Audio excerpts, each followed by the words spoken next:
સુરત શહેરના અમરોલી વિસ્તારમાંથી દિવાળી પર ઘીનું વેચાણ થાય તે પહેલા 9000 કિલોગ્રામથી વધુની મત્તાના ડુપ્લિકેટ ઘીની 3 ફેક્ટરી ઝડપી પાડતી સુરત શહેર એસઓજી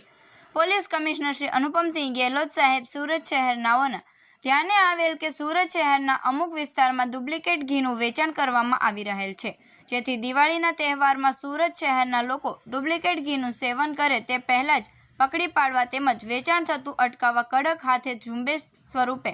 કામગીરી કરવા માટે આપેલ સખ્ત સૂચના અનુસાર નાયબ police commissioner Shri Rajdeepsinh Nakum SOG Surat શહેરનાઓના માર્ગદર્શન હેઠળ કામગીરી કરવામાં આવેલ છે।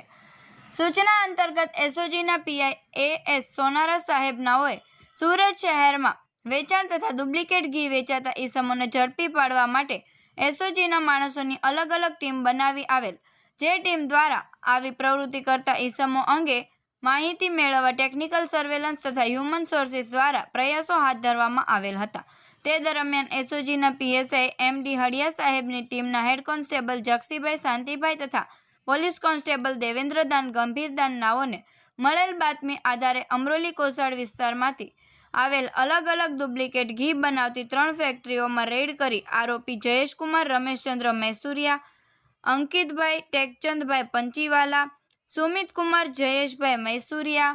અને દિનેશકુમાર તેજાજી ગેહલોતને ઝડપી પાડવામાં સફળતા મળેલ છે। મજકૂર આરોપીની પૂછપરછ દરમિયાન જણાઈ આવેલ કે સદરુ ગુનામાં સંડોવાયેલ આરોપીઓ પોતાના આર્થિક ફાયદા માટે સ્લમ વિસ્તારમાં આવેલ કિરાણાની દુકાન પર તેમજ આજુબાજુના જિલ્લાઓમાં બજાર કરતાં સસ્તા ભાવે ઘીનું છૂટક વેચાણ કરતા હોવાની હકીકત જણાઈ આવેલ છે।